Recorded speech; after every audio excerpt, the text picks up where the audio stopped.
Hai,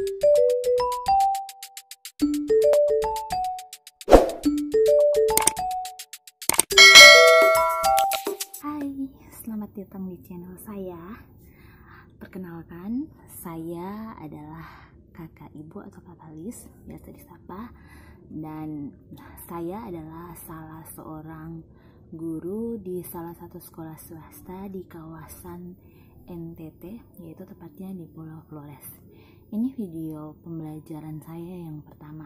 Nah, kebetulan apa adanya saya berada di kamar. Saya ingin mengajak adik-adik saya yang sudah sekian lama tidak bertemu. Walaupun di masa pandemi ini kita masih bisa belajar lewat media online seperti ini. Jadi hari ini saya ingin membahas tentang hal yang viral sekali saat ini, yaitu ada makhluk kecil yang kecil sekali yang tidak bisa dilihat dengan kasat mata kita, yang begitu mengganggu aktivitas kita, mengganggu tatanan kehidupan kita, sehingga kita tidak bisa bertemu lagi di dalam kelas. Apa sih makhluk kecil itu? Yaitu virus corona. Nah, kalau berbicara tentang virus corona, bagi orang awam itu virus yang baru, karena kata corona saja mungkin baru pertama kali didengar. Tetapi dunia medis atau dunia ilmu pendidikan atau ilmu pengetahuan, corona ini sebenarnya bukan nama asing. Corona ini sebenarnya sudah ditemukan sekian puluh tahun yang lalu. Nah, setidaknya sampai detik ini, sampai sekarang, sudah ada 7 jenis virus corona yang ditemukan. 2 diantaranya pernah menggemparkan dunia, yaitu ada SARS coronavirus dan MERS coronavirus. Mungkin adik-adik pernah dengar tentang 2 virus ini. Ini merupakan 2 di antara 7 jenis ini. Nah, yang terakhir yang ditemukan adalah COVID-19. Nah, COVID-19 begitu sangat booming atau begitu sangat tenar di belahan bumi manapun saat ini. Kenapa dia begitu terkenal? Kenapa dia begitu populer? Kenapa dia begitu sangat menakutkan? Alasan yang paling mendasar adalah perkembangbiakan dan penyebarannya yang begitu cepat, yang mematikan semua umat manusia. Nah, ini menjadi alasan dasar kenapa virus corona itu begitu ditakutkan. Kalau berbicara tentang coronavirus, itu corona berasal dari bahasa mana sih sebenarnya? Ayo adik-adik, ada yang tahu? Jadi sebenarnya corona itu berasal dari bahasa Latin yang artinya mahkota. Nah, kok bisa artinya mahkota? Ya iya. Nah, coba kita perhatikan sama-sama tentang virus corona ini. Nah, di bagian luar dari virus corona ini ada semacam duri. Nah, duri ini diibaratkan seperti mahkota. Nah, jadi ini merupakan alasan utama dari bahasa Latin corona itu artinya mahkota. Lalu bagaimana proses yang terjadi pada tubuh kita ketika kita terinfeksi virus corona? Memangnya virus corona itu masuk lewat mana? Itu ada yang bertanya seperti itu ya. Yuk kita simak sama-sama video berikut ini.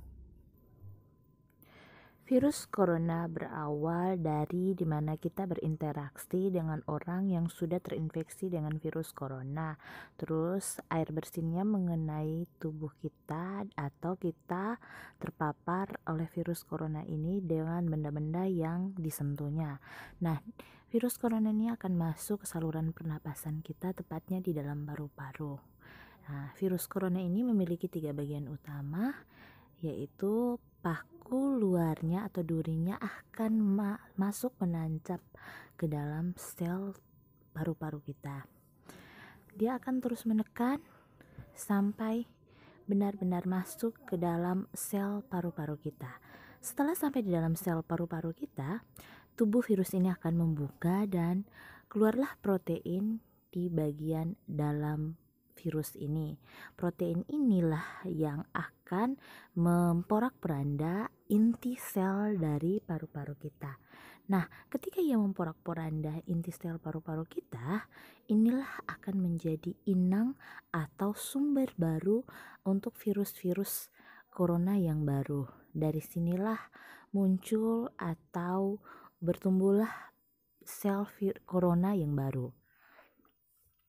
Nah, semakin lama virus corona ini akan berkembang semakin banyak. Dia akan menyebar ke seluruh area paru-paru kita dan mengganggu sel-sel tubuh kita.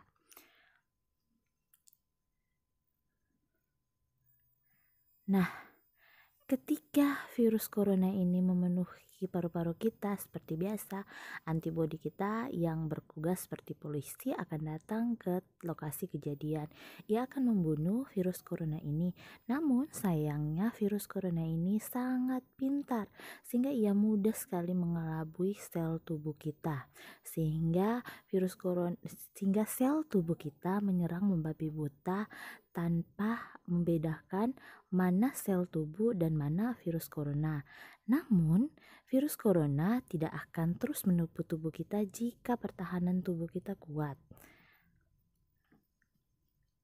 Namun hal yang berbahaya jika ketahanan tubuh kita tidak kuat, kita akan terkena penyakit pneumonia, dan yang lebih parahnya lagi yaitu virus corona ini akan masuk ke dalam sistem peredaran darah kita, terus dia akan masuk ke dalam organ dalam kita seperti pencernaan dan lain sebagainya.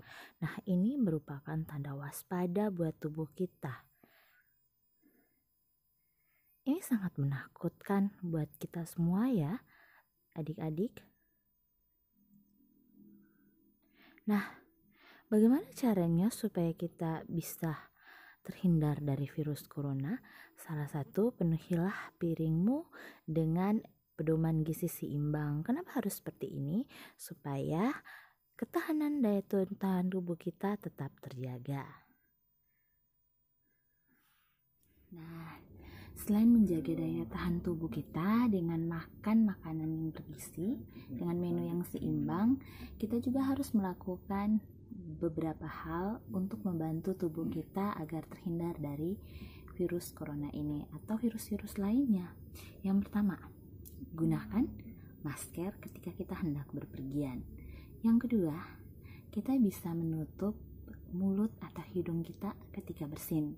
Itu membantu menjaga penularan pada orang lain loh jika kita terinfeksi. Yang ketiga, kita harus bisa menjaga jarak dengan orang ketika kita keluar dari rumah. Sampai di sini dulu video kita. Nanti kita akan ketemu di video yang berikutnya. Bye bye.